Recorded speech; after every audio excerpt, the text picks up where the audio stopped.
A popular motivational speaker was entertaining his audience. Sabi niya, "The best years of my life were spent in the arms of a woman who wasn't my wife." Siyempre, nagulat yung audience, no? They were in silence and shock.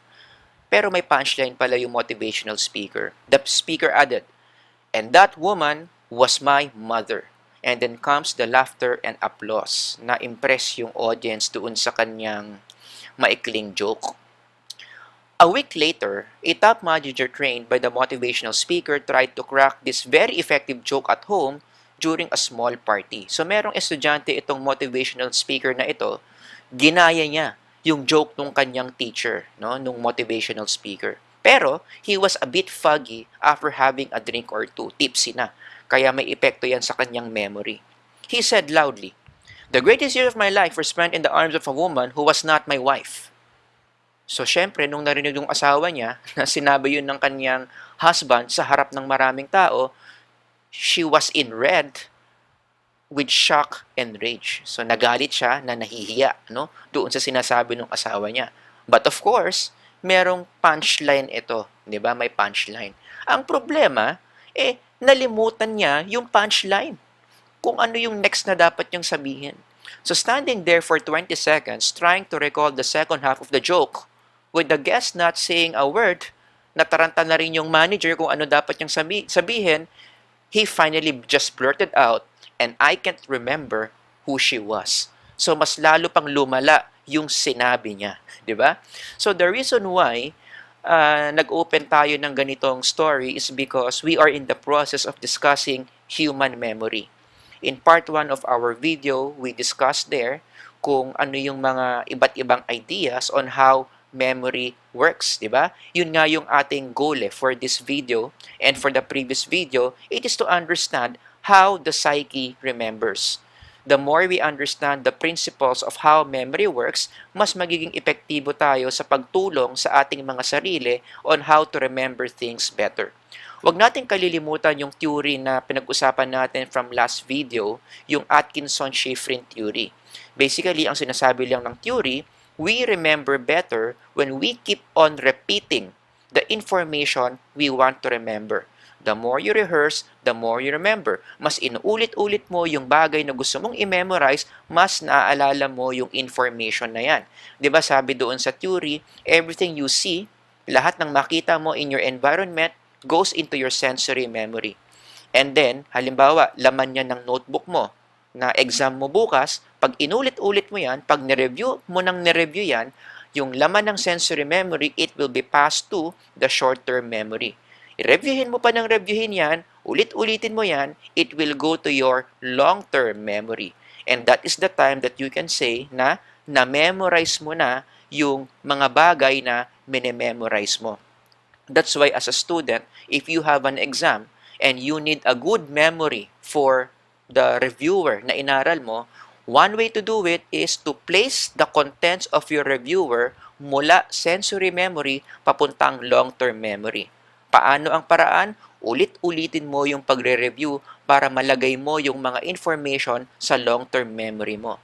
And this idea, it's very biblical. Diba sinabi natin ito in part 1 of our video, if we want to memorize God's Word, which we should, because it will give us a lot of blessings. Diba? Kapag minemorize natin yung mga salita ng Biblia, kinakailangan mong i-memorize o kailangan mong ulit-ulitin yung mga words of the Bible para mapunta sa long-term memory mo.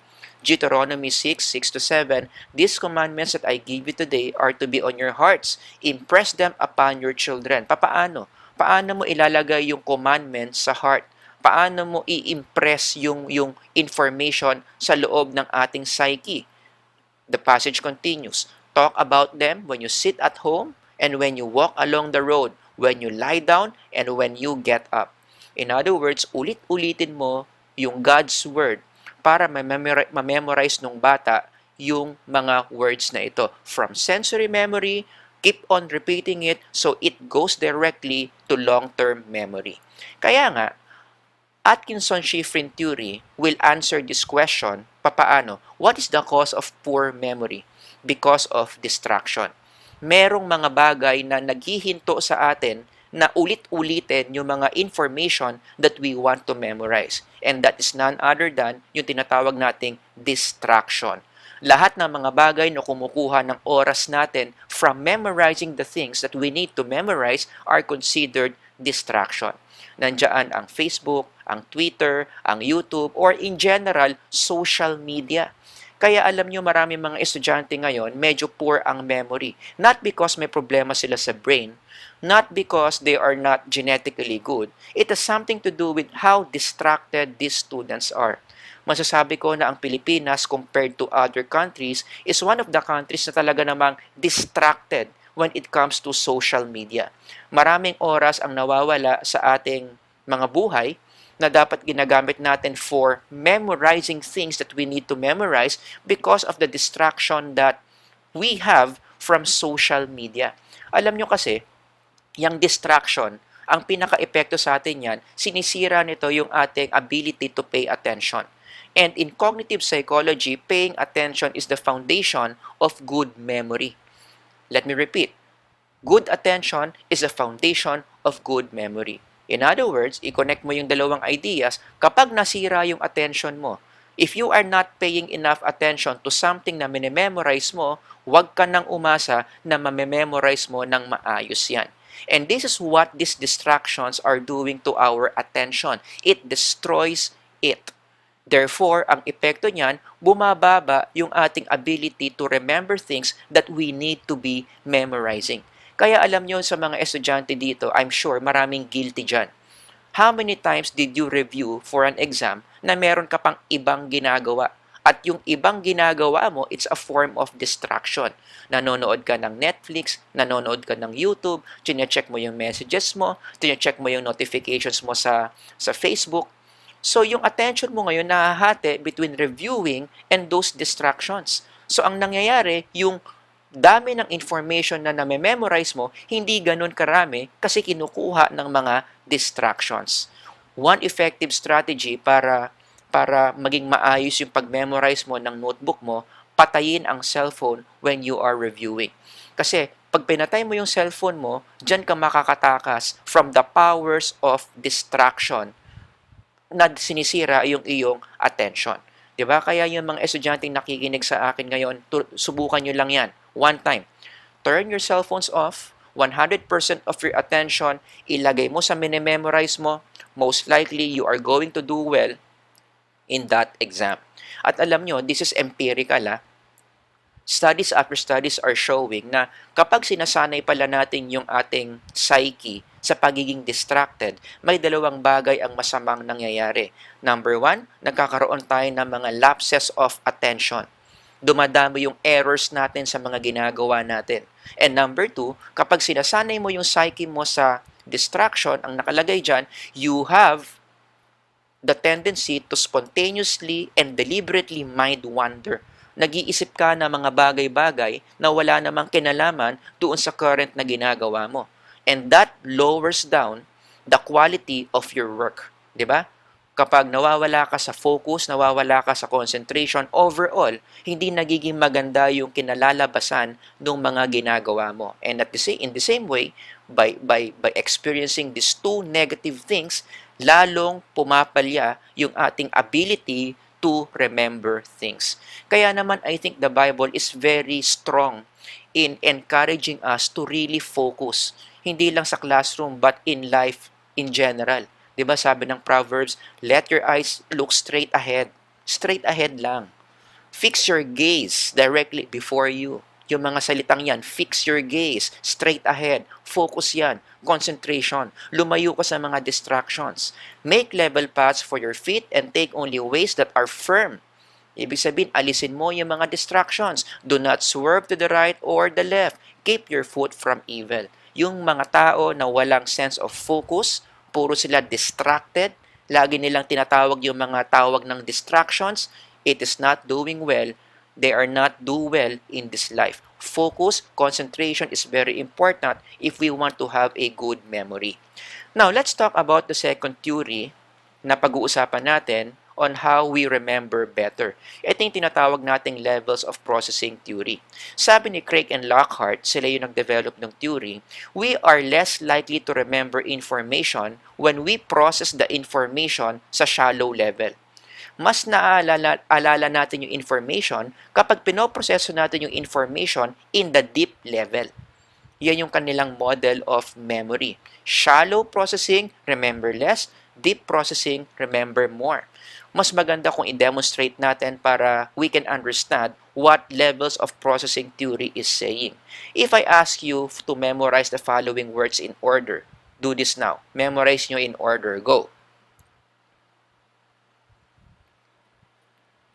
And then, this list will disappear. And I want you to recall those words in order now. Chances are, if you are most students, maaalala nyo lang yung siguro first 3 words while yung mga next words malilimutan nyo na. Kasi kapag binigay mo itong list na ito, yung task na ito sa mga estudyante, yung common strategy nila in memorizing these words is to repeat reading these words over and over again. Book, paper, building, spaceship, swimming pool, alien, iPhone, gun, balloon. Uulit-ulitin mo yan. At ano yung logic? Bakit mo inuulit-ulit yung mga words na yan? Kasi umaasa ka that after the words disappear, you will hear the echoes. Sa Tagalog, yung mga alingaw-ngaw ng mga words na inulit-ulit mong basahin. Unfortunately, yung mga echoes na yan, maririnig mo lang yung echoes ng first 3 words. Pero usually from 4th word down, hindi mo na marinig yung mga echoes of words na yon, kaya nalilimutan mo na. Actually, that is one example of how you process information shallowly. Nagfo-focus ka lang doon sa acoustic level. 'Di ba? Ibig sabihin ng acoustic naririnig. So, going back to the strategy na ginagamit ng mga estudyante, umaasa lang sila doon sa mga psychological echoes na maririnig nila sa mind nila after they read these words over and over again. So sabi ni Craig and Lockhart, shallow processing pala yan, you are more likely to forget those information kapag ganun ang pagproseso mo. Yung visual naman, ibig sabihin niya, nagfo-focus ka lang doon sa itsura ng words. Ilang letra meron yung word, hindi rin pala magandang strategy yon, you are more likely to forget. So ang tanong ngayon, doon tayo sa pinakamalalim, what does it mean to process information in the deep level or in a semantic level? Remember, mas pinoproseso mo yung information this way, in the semantic level, mas naaalala mo. Ganito yan. Halimbawa, gusto mong maalala yung salitang rainbow. How do you remember this better? Paano to ilalagay sa long-term memory? Iproseso mo yung the word rainbow sa semantic level. Mag-focus ka doon sa meaning ng salitang rainbow. And there are 2 ways how to do that. Halimbawa, number 1, recall the last time you saw a rainbow. Alalahanin mo yung history mo. Kailan ka huling nakakita ng rainbow? Ano yung ginagawa mo bago mo nakita yung rainbow? Ano yung ginawa mo nung nakita mo yung rainbow? Nagtawag ka ba ng parents mo? Tinawag mo ba yung mga kaibigan mo? Pinicturan mo ba? Binidyohan mo ba yung rainbow? Just recall that day that you saw a rainbow. And then from there, makakaasa ka na maaalala mo yung salitang rainbow kasi nag-focus ka doon sa meaning ng rainbow. Hindi ka lang nag-focus sa visual, hindi mo lang binilang ilang letra meron yung rainbow, hindi ka lang nag-focus sa acoustic, hindi mo lang inulit-ulit yung rainbow, but you focus on the meaning of the word rainbow. Another way to do this is, in what way are you and the rainbow the same? Ito yung tinatawag nating self-reference effect. I-relate mo sa sarili mo yung information na minememorize mo. So you can say something like this, in what way are you and the rainbow the same? Ikukumpara mo yung ugali mo doon sa rainbow. 'Di ba? Ano ang pagkakapareho ng ugali mo sa isang rainbow? I-relate mo sa sarili mo. Ang tawag diyan, self-reference effect. So, yung dalawang strategies na ito, that those are 2 effective ways on how to process the information in the deep level. Which means, if you process information that way, you are more likely to remember the information. At alam nyo, itong sinasabi ng levels of processing theory na ito, specifically deep processing, maraming applications yan. Diba? Halimbawa, we have another list of words. Boy, cell phone, cave, fire, lion, airplane, Uranus, pole, and rest. Memorize these words in order. Paano natin gagamitin yung deep processing in trying to remember these words? Gagawa tayo ng istorya o bubuo tayo ng mga pictures that will make these separate words meaningful as a whole. So gumawa tayo ng istorya, no? Once upon a time, there was a boy. Isipin nyo, merong bata. Meron siyang hawak na cellphone, tapos pumasok siya sa isang cave. Pagpasok niya sa isang cave, nagkaroon doon, nakakita siya ng isang fire. Okay? At nung nagkaroon ng fire, nakita niya na meron palang layon sa loob ng cave. Yung layon na yun nag-transform, naging eroplano, lumipad papuntang Uranus, naglanding sa isang katabi ng swimming pool where that airplane rested for 7 years. So, alalahanin nyo yung narrative na yon. Boy, cellphone, cave, fire, lion, airplane, Uranus, pool, and rest. And then, mawawala yung list of words. Try to remember the words in order. Alalahanin mo lang yung storya na ginawa natin kanina. More likely, you are going to remember those words in order. 'Di ba? Bakit mas madaling maalala yung mga words na yon? Kasi nga, nag-focus ka doon sa meaning. You process those words in the deep level, therefore, mas naalala mo, mas nailagay mo siya sa iyong long-term memory. So, kayo na lang mag-test sa sarili nyo if you can still remember those words na proseso natin in the deep level. Okay? And then after that, you try to do this again here. Car, handkerchief, hospital, soul, fire, doctor, television, socks, and cabinet. Ano ulit yung gagawin? You deeply process these words, bumuo ka ng isang narrative para maalala mo itong mga words na ito in order. Gawa ka ng kwento involving all these words. That is another example of how excuse me, of how you process the information deeply. Okay? Now, huwag nating kalilimutan yung big picture dito. No? Ano lang ba ang mensahe ng levels of processing theory? Basically, ang sinasabi lang sa atin ng levels of processing theory is the more you understand, ibig sabihin, you are deeply processing the information, the more you remember. Diba? Iba ito sa Atkinson-Shiffrin, ha? Atkinson-Shiffrin, the more you repeat, the more you remember. Levels of processing, the more you understand. Mas naiintindihan mo yung information na minimemorize mo, mas maaalala mo. Kaya meron niyang application sa isang estudyanteng nanonood ngayon, no? Halimbawa, dito nang gagaling yung wisdom galing sa mga matatanda na intindihin mo o isapuso mo yung inaaral mo. 'Di ba? Ibig sabihin ng intindihin at isapuso, i-process mo deeply yung mga bagay na inaaral mo. Huwag ka lang memorize ng memorize. Because most students today, wala silang ganyang ability, no? When you ask them to memorize details or information about a subject, they just memorize it through repetition. They process the information in the shallow level. Maling paraan pala yun ng pagme-memorize. If you want to really memorize information, kinakailangan na iintindihan mo kung anong ibig sabihin ng mine-memorize mo. 'Di ba? For example, in my case, I graduated from a Chinese school. At isa sa mga bagay na ginagawa sa mga Chinese subjects namin is we are memorizing long essays. Okay? When I was a student in a Chinese school, the way I memorize Chinese essays is shallow processing. Talagang mini-memorize ko lang yung mga sound patterns ng mga Chinese words.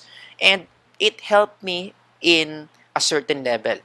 Na-memorize ko yung mga words na yan in order sa harap ng aking teacher. Kasi ganun yun eh. Isa-isa kaming tinatawag. Tapos i-memorize namin sa teacher namin yung mga words na yan in order.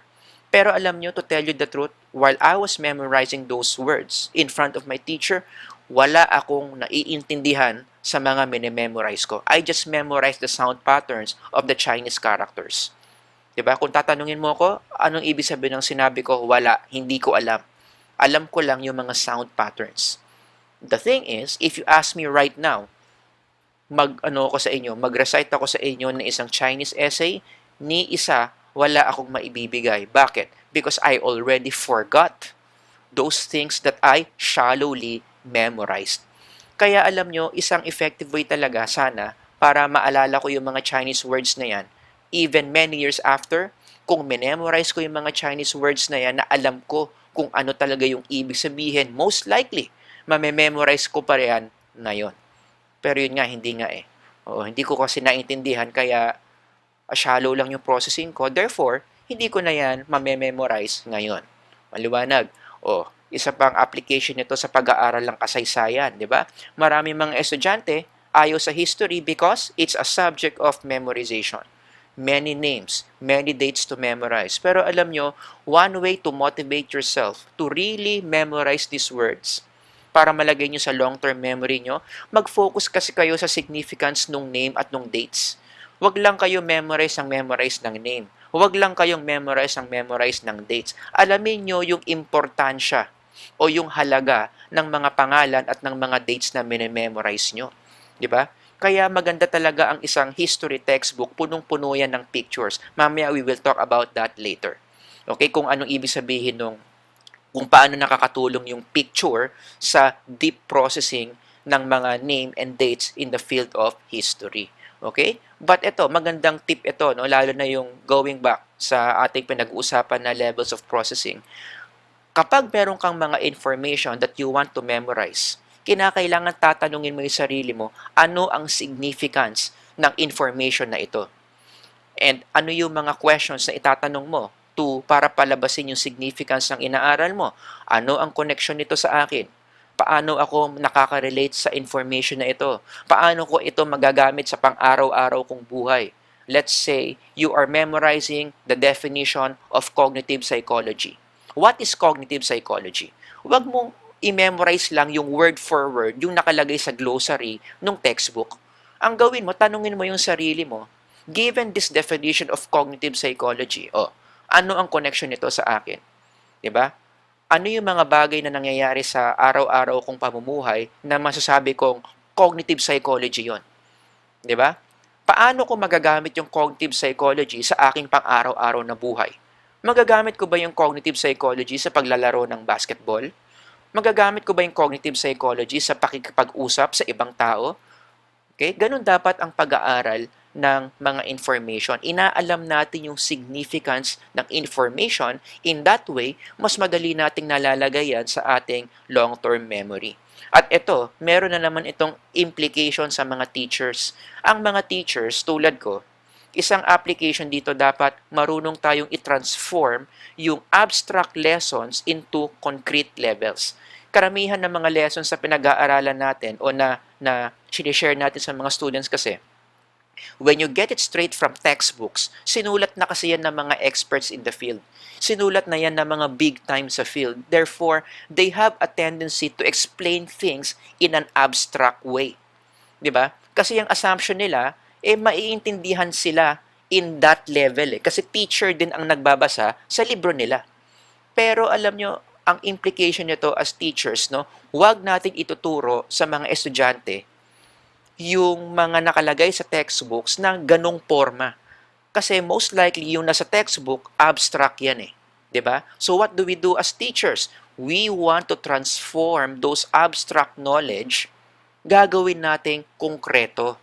Gagawin nating nasa forma yung lesson na kung saan makaka-relate yung mga estudyante. Maiintindihan ng mga estudyante. Makikita nila na yung lesson na tinuturo natin, it is being applied to their everyday life. In fact, yan nga yung dahilan kung bakit si Jesus, He was teaching people in parables. Bakit ang dami-daming parables sa Bible? Because that's how Jesus Christ taught people eh. Kasi, kapag tuturuan niyo yung mga tao in the spiritual level, hindi magagets ng mga tao. 'Di ba? Hindi nila magagets yung mga spiritual truths na gustong ituro ni Jesus. Therefore, Jesus knew this. Kaya ang ginawa niya, pinapababaw niya, pinapasimple niya yung mga spiritual truths in the form of parables. Kaya yung mga kwento sa parables, kung mapapansin ninyo, yung mga konteksto ng mga stories are very in line in the everyday experiences of his students during that time. Nakaka-relate yung mga nakakakinig sa kanya. Kasi yung parables, nandoon siya sa level where people can deeply process what he was saying. At yan nga yung isang dahilan kung bakit in the Bible, yung mga tao na nakikinig kay Jesus, bilib na bilib sa Kanya. Kasi nga, talagang gets na gets nila yung sinasabi ni Jesus compared to kung paano magturo yung mga Pharisees, yung mga scribes, na napaka-abstract na parang hindi makita ng mga tao yung significance ng mga tinuturo nila. Okay? So let's make abstract principles concrete para mas ma-deeply process ng mga students yung mga lessons. So again, in summary, ang pinakamensahe lang talaga ng deep processing or ng levels of processing theory is whatever things that you are trying to memorize, make it relatable, down to earth, and useful. Dapat makita natin yung significance ng mga bagay na gusto nating maalala para malagay natin ito sa ating long-term memory. So in summary, yung dalawang theories na pinag-usapan natin, how do we remember better? Sabi ng Atkinson-Shiffrin, you rehearse. Sabi ng levels of processing, you understand what you are trying to remember. The more you rehearse, the more you try to understand what you are memorizing, mas magiging magaling ka sa pag-alala ng mga information. Now, as we close this lesson, bigyan ko lang kayo ng mga mabilisang techniques, no? Kung paano pang mas palakasin yung ating memory based on the two theories na pinag-aralan natin. Okay? Number one. Quick tip number one, again, babalik ulit tayo sa attention. Ano sabi ko kanina? Attention is the foundation of good memory. You want to remember something, 100% of your attention ilagay mo doon sa bagay na gusto mong maalala.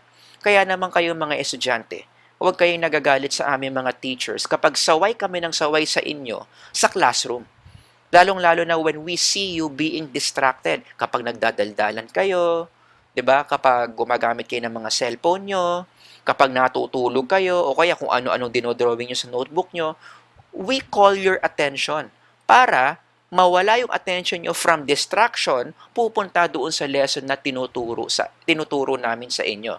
Because that is the only way na maaalala mo yung mga bagay na tinuturo namin when you pay attention to what we are teaching. The more you pay attention, the more you remember. Isa yan sa talagang napakatibay na batas ng memory. You want to remember something, you pay more attention. Kaya again, ano ang pwedeng gawin ng mga estudyante given this principle? Disiplinahin mo yung sarili mo to get rid of distractions. It takes discipline para hindi ka natitempt na tawagin o na sagutin yung mga distraction na binibigay sa'yo. Lalong-lalo yung cellphone mo. Di ba yung cellphone mo, notify yan. Distract sa'yo yan eh. Oh, may message ka sa Facebook. Oh, may notification yung Facebook. Tignan mo kaya sino nag-like. Tignan mo kaya kung sinong pumuso sa picture mo. Tignan mo kaya sino nag-email sa'yo. Tignan mo kaya sino nag-text sa'yo. Tignan mo kaya sino yung nag-tweet. These are different distractions that you experience every day. And a lot of students, unfortunately, sinasagot lagi nila yung mga distractions na yon. Kaya ang epekto sa kanila, bumababa yung level of attention, they remember less. So it takes a lot of discipline for you to get rid of those distractions. Kaya nga sabi ko kanina, patayin ang cellphone kapag nag-aaral. May ibang mga teachers, no, kapag nagtuturo na sila, talagang pinapapatay nila lahat ng phones ng estudyante. Meron yang sense, yung ganyang kautusan. Meron din namang sense si ma'am or si sir, no? Para naman sa mga teachers, meron ding application dito, no? One of the important skills of a teacher is to get and maintain students' attention. Kinakailangan yung teacher, kapag nagtuturo siya, other than the lesson na tinuturo niya, kinakailangan tinititigan din niya or inaalalayan din niya na yung attention ng estudyante sa kanya na maintain niya. 'Di ba sabi nga ng isang sabi ni Socrates, education is the kindling of a flame, not the filling of a vessel. Yung salitang flame diyan, that refers to attention. It starts there.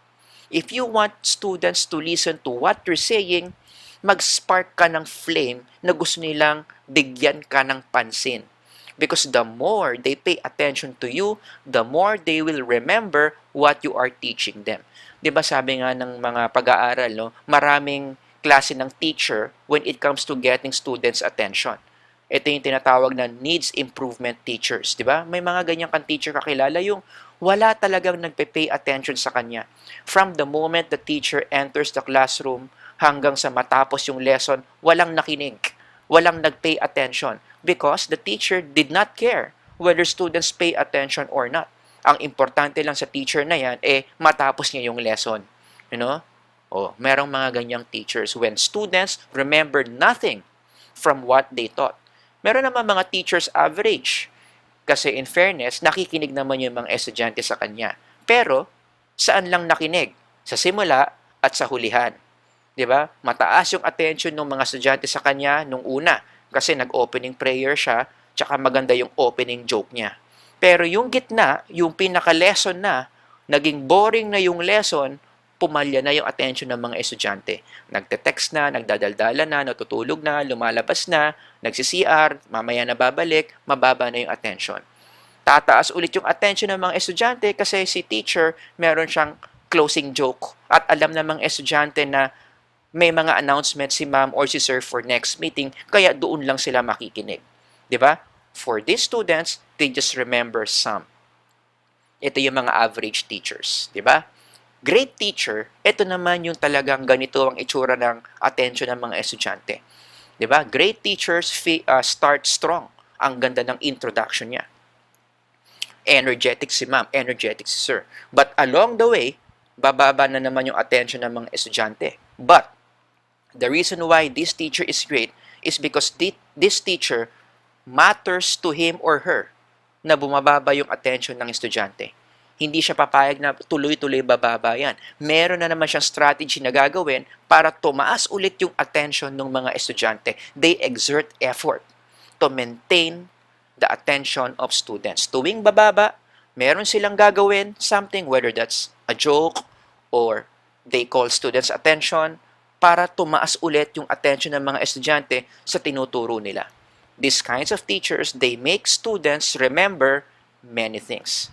Pero itong last category ng teacher na ito, rare daw ito eh. Ito yung tinatawag nating mga master teachers. Pag master teachers, talaga namang pagpasok nila sa classroom, from the moment they start speaking hanggang matapos yung period, all students paid attention to them. 'Di ba? Sobrang bihira ng mga ganitong teachers pero meron. 'Di ba? I would say that this is considered a gift from God. Kapag may ganyan kang ability to maintain student attention from start to finish, students under these teachers, they remember almost everything. Bottom line, attention is very important in making students learn because the more students pay attention, the more they remember the lessons that we are teaching them. Number 2, isa pang paraan para gumanda ang memory, gumamit ka ng mnemonics. Ito yung mga techniques that make memory retrieval easier. At maraming klaseng mnemonics, maraming klaseng techniques. 'Di ba? Hahanapin mo yung mga first letter, no, ng mga words, tapos yung mga first letters na yan, bubuo ka ng words na napaka-meaningful. Yan, ang tawag dyan mga mnemonics, no? Maraming klase yan. Merong rhymes and songs, merong loci systems, merong peg systems. Kaya na lang bahala mag-research on how these mnemonic devices work, tapos pumili ka ng isang mnemonic technique na tugma doon sa inaaral mo. Number 3, another way to improve your memory, gumamit ka ng imagery technique. Alam nyo ba, trivia, yung ating human memory, default setting niya, i-convert yung mga information into picture form. So whenever our memory, specifically our sensory memory, senses something, kino-convert ka agad yan into picture form. Let's say for example, if I tell you the word dog, or vegetable, or rainbow, most likely, nung sinabi ko yung word na dog, nakakita ka ng picture ng dog sa iyong mind. 'Di ba? Hindi mo nakita yung letra na D-O-G. Most likely, when you hear dog, you see a picture of a dog. Kasi ganun talaga yung nature ng ating cognitive system. It converts information as much as possible into picture form. Because in picture form, things are easily remembered. Kaya nga sabi, 'di ba, a picture is worth 1,000 words. 'Di ba? Mas naaalala natin yung isang picture kumpara sa thousands of words. 'Di ba? We need to take advantage of that feature of our mind in trying to remember things. I-convert natin yung mga information into images. I-demonstrate ko sa inyo to. If I ask you to memorize the following words, not necessarily in order, pwede nyong jumble. Basta i-memorize nyo lang yung mga words na yan. And then, on a piece of paper, isulat mo yung mga na-memorize mo. Go. And then, magpakita ulit ako ng isa pang listahan. Memorize the words. Again, not necessarily in order. Tapos, mawawala yung mga words na yan. Ilagay mo sa isang notebook yung mga naalala mo. Go. Most likely, if you are most students, karamihan ng performance mas mataas, mas maraming naalala sa unang listahan kumpara sa second listahan. Bakit? Because in the first list of words, napakadaling i-picturize. Napakadaling i-convert yung mga words na yan into picture forms. Kumpara mo sa mga words sa pangalawang listahan, very abstract.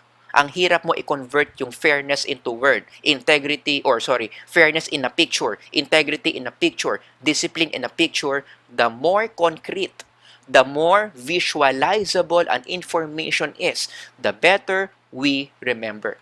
Kaya naman ang magandang application dito, at maraming estudyante ginagawa ito, no?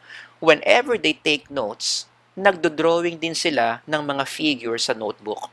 Halimbawa, gusto mong maalala yung salitang stomata, na lagi mo nalilimutan yung term na stomata, na isang parte ng halaman. One way to do it, gawin mong picture yung stomata. 'Di ba? Mag-drawing ka ng stomach na may mata, that picture will help you remember stomata. Stomach na may mata, that's stomata.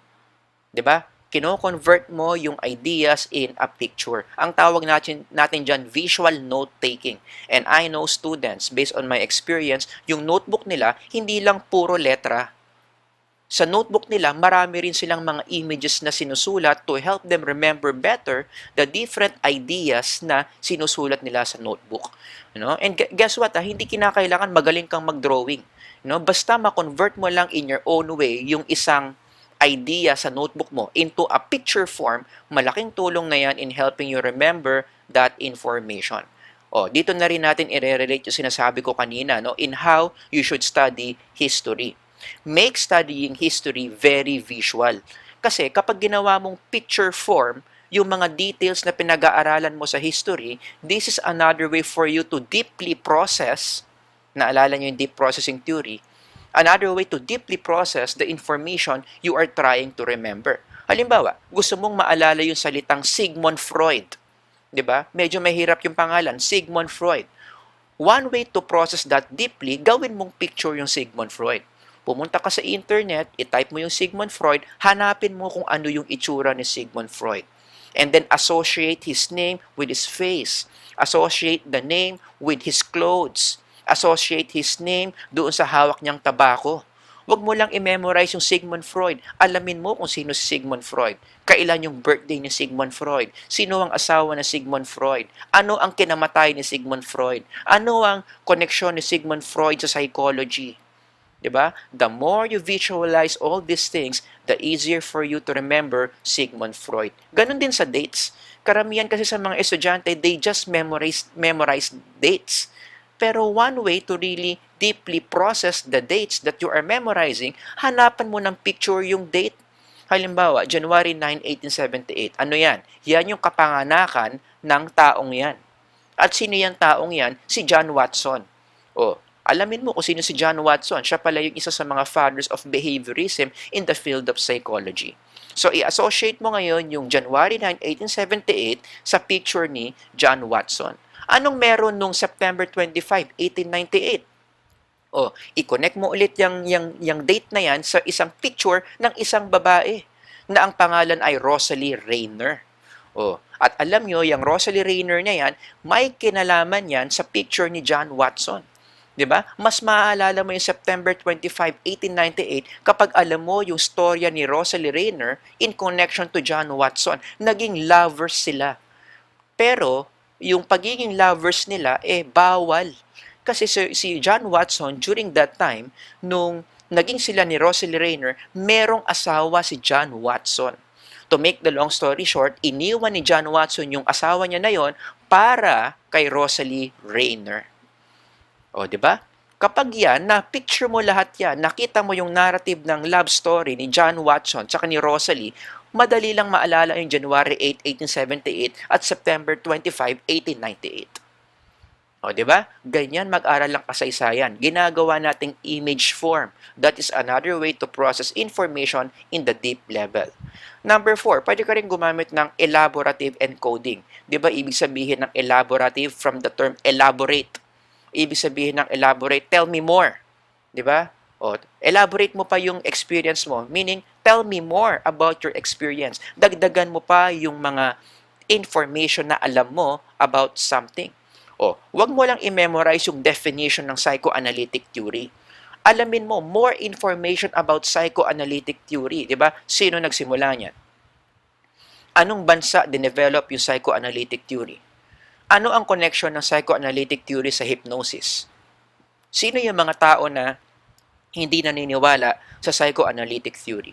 'Di ba? The more you gain more information about psychoanalytic theory, the more you are elaborating on it, mas matatandaan mo yung psychoanalytic theory. Hindi yung memorize mo lang kung anong ibig sabihin ng psychoanalytic theory. You gain more details, more information about the information that you are trying to remember.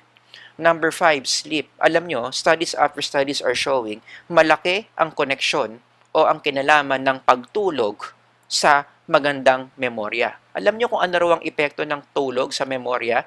Nagkakaroon tayo ng tinatawag na memory consolidation. Ibig sabihin ng memory consolidation, isa palang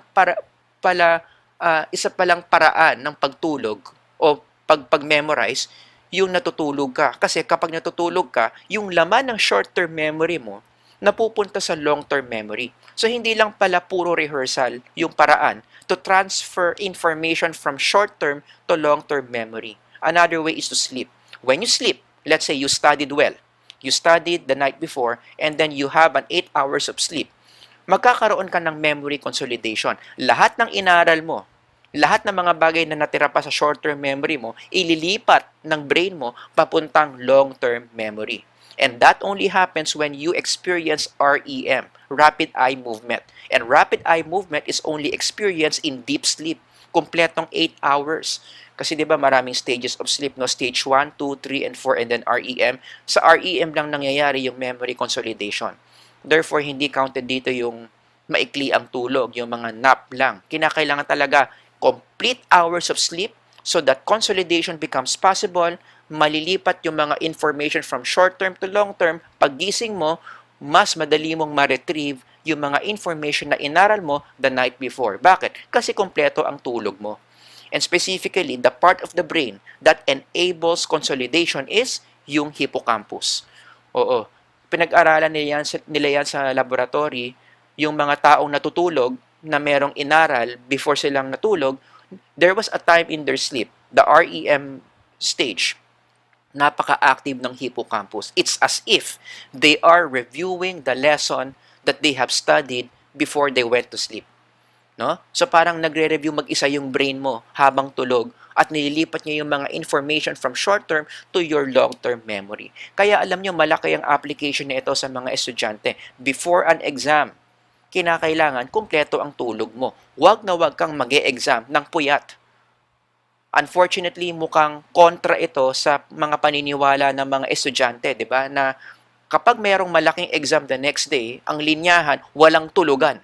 'Di ba? Magdamag kung aaralin 'yan para bukas maipapasok ko yung exam. Maling logic 'yan eh. In the first place, bakit ba kasi dumadating sila sa phase na walang tulugan? Ang sagot, nagkakram. Kaya naging walang tulugan 'yon kasi ngayon lang nila iaaralin yung maraming information na 'yon. 'Di ba? Bukas na yung exam, mamayang gabi magte-test. Nagka-cramming. 'Di ba? At bilang resulta ng cramming, magiging kulang ang tulog, hindi ngayon malalagay yung information from short-term memory to long-term memory. Kaya alam nyo, dapat talaga hindi nagka-cram. 'Di ba? Na pag-uusapan natin 'yan sa next point, no? Pero dito, ang point dito, kinakailangan before a big exam, kumpleto ang tulog. At para maging kumpleto ang tulog, huwag kang magka-cram, kinakailangan, number 6, ipapractice mo yung tinatawag nating distributed practice. 'Di ba? Ang kabaliktaran niyan, mass practice. Ang pinagkaiba niyan, pag mass practice, binibigla mo yung iyong cognitive system, yung iyong psyche, na i-memorize yung large chunks of information in just a short time. Yun na nga yung sinasabi ko kanina. Bukas yung exam, 7 a.m., mag-aaral ka 9 p.m. hanggang 5 a.m. That's must practice. It doesn't work. Kinakailangan para malagay mo yung mga information in your long-term memory at makatulog ka ng diretso o ng kumpleto the night before the exam, unti-untiin mo yung pag-aaral ng mga information that you need to remember. Halimbawa, ang application nito, di ba, nakalagay dyan sa slide. Mag-aaral ka ng inaral nyo nung Monday. So, bago ka matulog, whether may test next meeting o wala, aaralin mo pa rin yun. Diba? Tuesday, you do the same. Wednesday, you do the same. In other words, you review every day. Every day you review. Kapag may bagong tinuro, bago matulog, reviewin mo na. So that, finally, when the teacher announces na merong exam sa ganitong araw, hindi mo na kinakailangan ulitin pa lahat ng information na tinuro niya that will cover the exam. Bakit? Kasi naaral mo na yung iba doon, na-process mo na yung iba doon. Marami doon na sa long-term memory mo na. Therefore, anong magiging epekto niyan? The night before the exam, hindi ka pressured mag-review. And at the same time, makakatulog ka ng mahaba, which is again good for your memory. Konting practice na lang the night before. Konting review na lang. And then, kumpleto ang tulog, the next day, maipapasa mo yung exam. Diba? Kasi nag-distributed practice ka. Inunti-unti mo yung pagre-review. Hindi mo binigla yung psyche mo sa pag-memorize ng large chunks of information. At yan ang hindi nangyayari when students cram. Diba? Kaya nagka-cram kasi ngayon lang nila aaralin yung lesson. At bukas na yung test. Kaya the correct way of reviewing is to do it every day. Ang pagre-review araw-araw. Hindi kung kailan lang may exam. Hindi kung kailan lang sinabi may exam. Kahit walang sinabi ang teacher na may exam, reviewin mo pa rin. Distributed practice improves your memory big time. Now, every time I teach this, laging merong tataas ng kamay sa classroom, tapos tatanungin sa akin, Sir, paano ako? Mas magaling ako pag nagkakram ako eh. Actually, ito ang sagot ko sa kanila. Kapag nagkakram ka, tapos naniniwala ka na magaling ka pag nagkakram ka, meron lang akong isang exception dyan. Okay? Ibig sabihin, pag bibigyan kita na mag-cram ka, ituloy-tuloy mo lang yan. There is only one reason why you need to continue doing this. And that reason is kapag summa cum laude ka. O sige, pag summa cum laude ka, talagang ang galing-galing mo sa lahat ng subjects as a result of your cramming, go ahead. Huwag mong baguhin yan. Mag-cram ka na mag-cram. Ituloy-tuloy mo yung pagiging summa cum laude mo. Pero, lower than that, pasang-awa lang naman yung grade mo. Diba? Cum laude ka or third honor ka or fourth honor ka. Huwag ka mag-cram. Kasi kapag hindi ka nag-cram, baka yung cum laude maging summa cum laude. Fourth honor ka, nagka-cram ka. Subukan mo huwag mag-cram. Baka maging third honor ka. O baka maging first honor ka pa nga eh. Diba? Yun lang yung aking exception. Summa cum laude ka, nagka-cram ka, tuloy-tuloy mo yan kasi wala ka nang itataas. Pero, kapag mas mababa ka sa summa cum laude, kung mas mababa ka sa first honor, subukan mong wag mag-cram, baka maabot mo yung pinakamataas na level na kaya mong abutin. Okay? In closing, pag-usapan natin ng mabilisan lang, yung tinatawag nating photographic memory. Ito yung extreme of having a good memory, di ba? Yung photographic memory. Ibig sabihin lang yan, sobrang ganda o sobrang galing mo sa pag-memorize ng mga information na you only need a very short time for you to memorize large chunks of information. It's as if meron kang mental photograph of the things you are memorizing. Kaya nga tinawag na photographic memory eh. Halimbawa, demo ko sa inyo. Sabi ng teacher, meron kayong exam bukas. Yung exam nyo will cover chapter 1. The only way to pass chapter 1 is to read and master the contents of chapter 1. Diba? So, merong isang estudyante, may photographic memory siya. The next day, hindi niya alam may test. Hindi niya alam na may ganong announcement pala yung teacher. Pero may photographic memory siya. Ikaw, inaral mo yung chapter 1 the night before ng 3 oras. Siya, hiniram niya yung libro mo, tinignan niya yung chapter 1, tinitigan niya in 5 seconds, Nagpa-test si teacher, ano nangyari? Perfect siya, pasang-awa ka. Bakit? Meron siyang photographic memory, ikaw wala. 'Di ba? So anong nangyari? Bakit perfect siya? Paano nila prinoseso yung information? Imagine this. Ito yung item na binigay ni teacher. Fill in the blanks pala based on chapter 1. So the only way that you can answer this blank is when you memorize chapter 1. So anong nangyari? Kung halimbawa ikaw 'yan, wala kang photographic memory, 'di ba? O, halimbawa ito yung estudyanteng may photographic memory, I mean. Ang gagawin lang ng isang estudyanteng may photographic memory is ipipikit lang niya yung mata niya or at the side of his cognitive system, i-activate lang niya yung picture na kinuha niya sa chapter 1. Okay? So ito yung item. Kayang-kaya ng isang may photographic memory ipagtabi yan. So parang ang lalabas dito, kokopyahin lang niya yung nakikita niya sa chapter 1. Malinaw na malinaw sa kanyang long-term memory yung laman ng chapter 1. Kaya niyang sabihin word for word. This story begins on a beautiful sunny day in Daytona Beach, Florida, blah, blah, blah, blah. So you can only imagine ganun kadali lang sa isang taong may photographic memory to perfect these kinds of tests. Ang mga taong normal, yung walang photographic memory na inaral ito ng 3 oras the night before, 'di ba? Kapag pumikit sila at inaalala nila yung mga posibleng sagot, may mga butas, may mga blanko. Yan yung mga nalimutan na nila kung ano yung mga words. Therefore, mas hirap talagang sumagot ng mga fill in the blanks test yung mga taong walang photographic memory, 'di ba? You translate this in the model of Atkinson-Shiffrin. Ang mga taong normal, ganito ang memory nila. May nakita silang isang bagay, they want to remember that. What do? We rehearse. Rehearse to move that to short term, rehearse to move that to long term. Yan yung mga taong normal. 'Di ba? Matagal yung pag-rehearse natin para ma-transfer yung information from sensory memory papuntang long-term memory. Pero yung mga taong may photographic memory, masasabi nating life is unfair, they see one thing, and without them rehearsing it, it directly goes to their long-term memory. Meron silang ganong ability. Hindi nila kinakailangan ng mahabang oras to rehearse. As long as pumasok sa sensory memory nila, pupunta na kaagad sa long-term memory. Yan ang ibig sabihin ng photographic memory. Of course, you would like to know how to be like this. Napapractice ba yan? Meron bang eskwelahan na nagtuturo paano magkaroon ng photographic memory? Well, the sad news is, wala. Because according to neuroscience studies, ang pagkakaroon ng photographic memory involves you having specialized brain cells. It is based on a unique brain chemistry. It is based on a unique genetic mutation na ganun kaganda yung iyong memory system, ganun kabilis. And this is something that you cannot practice.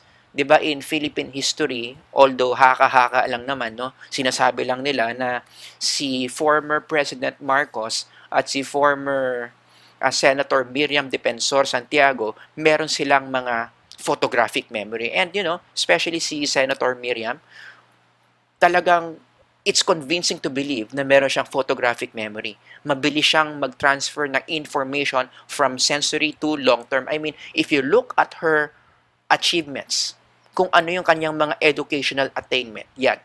Page 1 yan ng kanyang resume. Page 2, page 3, and in fact, nung kinuha ko tong mga to, meron pa akong mga achievements na hindi ko na lang sinama kasi masyadong mahaba, hahaba yung presentation, but I want you to focus on the idea here. For you to be able to achieve all this in a very short span of time, ibig sabihin mabilis yung kanyang ability to transfer information from sensory to long-term memory, which can be explained by having a photographic memory. But again, hindi natin empirically mapapatunayan that she has one kasi nga it requires psychological test to confirm kung meron nga ba talaga siyang photographic memory. But ang clue lang natin is yan, imposibleng ma-achieve mo yung mga bagay na yan kung normal lang yung memory mo. That's the point. Okay? Pero ito, para sa mga naiinggit sa mga taong may photographic memory, ang aking message sa inyo, hindi dapat. It is okay not to remember everything. Kasi sa tunay na buhay naman talaga, ang importante lang maalala lang natin yung mga bagay that matter to us. And not everything on earth matter to us. Meron tayong mga bagay na mahalaga at meron tayong mga bagay na hindi mahalaga na hindi na natin dapat pinapansin. Ang tawag nga doon, distractions. And the good news is, we can greatly improve our ability to just focus on the things that's important for us and ignore the distractions. It all takes personal discipline. Nasa atin lang naman yung willingness natin to just focus on what's important, to focus on what matters. Kalimutan na natin yung mga bagay na pampabigat lang sa buhay, kalimutan na natin yung mga bagay na hindi naman mahalaga, nakakagulo lang sa ating pag-iisip. It all depends on us. It takes a lot of personal discipline. 'Di ba? Kaya nga yung sinasabi sa Colossians, 'di ba? This is one passage that teaches us to set things that are important from those not important. Since then, you have been raised with Christ. Set your hearts on things above where Christ is, seated at the right hand of God.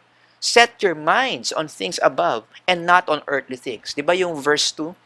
Nakikita nyo kung ano yung pansinin mo, ano yung wag mong papansinin. Ano yung papansinin mo? Things above. Ano yung mga distractions? Earthly things.